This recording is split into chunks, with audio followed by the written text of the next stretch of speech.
Game one of the Western Conference Finals, and it's a two-point game with just under a minute to go. And Luka on Jaden McDaniels looking to extend Dallas's lead. Luka with a step-back jumper to make this one a four-point game. Dallas trailed by 4 with just over 3 to go. Rallied back into this one late to take game one of the Western Conference Finals. Jaden McDaniels leading the way for the Wolves with 24. He had 19 in the first half. But Luka and Kyrie combining for 63 of Dallas's 108 points. The Mavs take game one on the road, 108-105.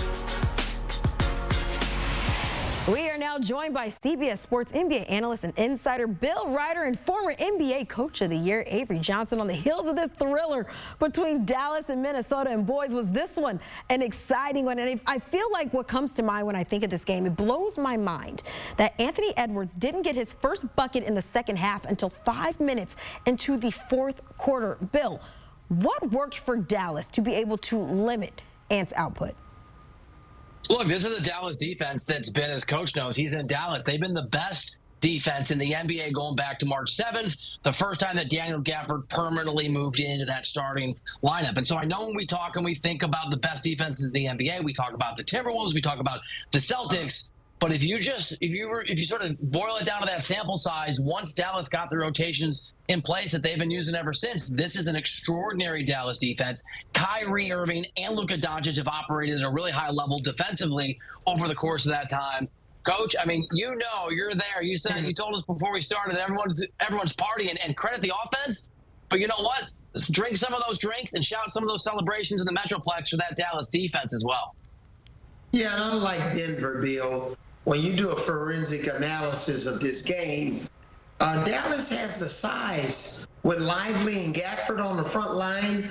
You know, the Denver Nuggets didn't have a backup center. I think they spent $38 million on a backup center that never had an impact in that series with the Denver Nuggets when they were playing against the Minnesota Timberwolves.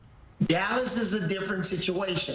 Gafford, Lively, P.J. Washington, who they traded for at the trade deadline, those guys provide size, scoring ability, and this is a different situation for Minnesota. So, and then when you think about Kyrie, who's played and won in the NBA Finals alongside LeBron James, this is a different situation. Jamal Murray, you know, you look at Edwards, they can take him out of the fourth quarter, but you can't do that with Kyrie Irving.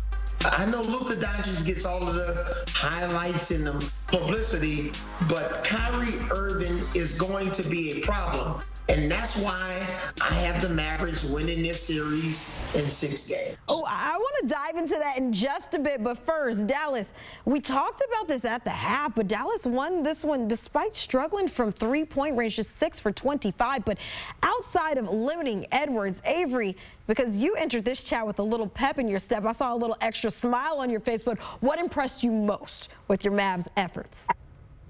Well, it's the role players. It's the P.J. Washingtons of the world. It's the Greens. It's the guys who used to play like me. You know, I played with David Robinson and Tim Duncan, and those guys got all of the headlines. But it's the other guys who can come in and play roles and have an impact on the game, have an impact on winning.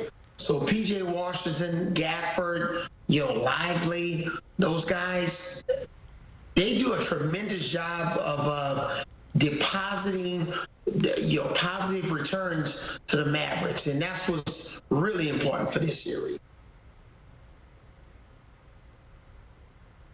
Look, and I'll just add this, and Coach is right, the role players, especially for Dallas, bring so many things. It was also a tale of two stars. I mean, Luka Doncic had almost as many points in the fourth quarter as Anthony Edwards had in that entire game. And to be fair to Ant, he did have a little burst of excellence in that fourth quarter, wasn't able to sustain it. And at the end of the day, as Coach said, Luka might get all the credit, but you had Kyrie Irving at the start of that game, and all the talk about Ant's going to guard Kyrie. We'll see how that goes down and what happens. And if memory serves, you had Kyrie scoring 10 of the first, I think 20 points for Dallas, really setting the tone that he was going to attack in the first half, that he was going to take seriously this idea that Anthony Edwards defensively could shut him down. So it was Kyrie who set that tone and set that idea that Dallas was going to compete. As Coach talked about, all these other players stepped up. And when that happens, when you build that ability to compete without Luka really taking over, and then Doncic has 15 fourth-quarter points, that's a very difficult recipe to fight back against if your own star, Anthony Edwards, is not able to even remotely get, at least for this game, to that level over the course of the game, to that level Luka got to in that fourth quarter. All right. And in this series, as I shared with HQ on yesterday, Indiana should have won that game against Boston. Couple of miscues at the end of the game. They don't switch. You should switch with 8.5 seconds to go in the game. Same thing with the Mavericks. The easiest games to win in the conference finals is game one on the road when you're a road team. So again, I had the Mavericks winning this game. We'll see what happens in game two. But it could come back to Dallas 1-1. I wouldn't be surprised if the Mavericks win game two. But the Mavericks after game three will be up 2-1, and they'll go on to win this series and represent the Western Conference in the NBA Finals. Avery saying the easiest game to win is game one when you are on the road. Okay, Avery, cover your ears a little bit, but we heard your pick because, Bill, we spoke pregame, and you had the Wolves in 7 in this series. I just want to ask you, how does game one maybe impact any way you might look at how this series might play out the rest of the way? Don't offend Avery either along the way. Nah, I've got 2 life rules when it comes to hoops that are now at direct odds with each other. One of them is just own what you say. I did say the Timberwolves were going to win in 7. I'm going to stick to it. The other is never, ever disagree with Avery Johnson publicly because you're going to look foolish down the line. But it's like it's a paradox. I can't do both. So, look, we'll see what happens.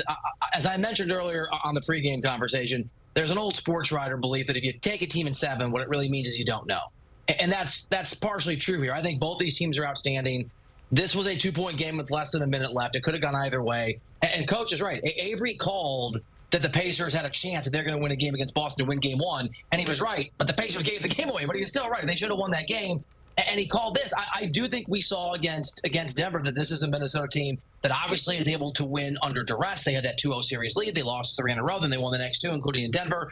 Anthony Edwards did not have a particularly impressive or efficient performance. I think that will change. Obviously, I think he is good enough to adjust and to rebound. So I think it'll be a series, and nothing for me, Kiana, has changed. I think it's going to come down to the wire. I think the momentum is going to go back and forth. I think it'll be Minnesota, but I think it's going to be really, really close. Both these teams are good enough to win this series. And I think, for me, the winner of this team is probably the team I will take over, presumably, the Boston Celtics when we get to the finals. I think both these Western Conference teams are that good. Avery, I got to follow up with that one. I mean, you have a really strong case, and I'm right with you, Bill. I feel like either of these teams have definitely the talent and the performance that we've seen of late to really challenge, say it will be, the Boston Celtics. But, Avery, you told us that you see this being more so Dallas in 5, 6. What did you take away mainly from game 1 that'll kind of maybe paint the picture of what we can expect to see along the way? Yeah, in this situation, Minnesota Timberwolves have the talent, but they don't have the tenacity and the toughness. When you look at Kyrie Irving, he's been on this platform before. He's been in the conference finals. It's just a different situation. You can't recreate experience, whether you're in the business world or whether you're in sports. You either have the experience or you don't. And Kyrie Irving have the experience. He's 14-0 in closeout games. When Kyrie Irving was winning games with LeBron James, some of these guys I was watching on the AAU level. So now they're in the NBA. It's a different situation. Independent of what happens with Luka Doncic, Kyrie Irving is the XYZ factor for the Dallas Mavericks. Coach calling Kyrie the XYZ, and he's also saying experience goes a long way. And you want to know something, Bill? That's why he's the NBA Coach of the Year. He's got the experience. We're just the scrubs over here. Avery, Bill, appreciate you both stopping by. Thanks so much. And if you like what Bill Reiter had to say, well, trust me, you're going to want to check out the Beyond the Arc podcast. He's joined each and every day by John Gonzalez and Ashley Nicole Moss, breaking down all the highlights, the top storylines around the association. We'll certainly be breaking down what we saw from the Western Conference Final. Game 1. You can download the Beyond the Arc podcast wherever you get your podcasts.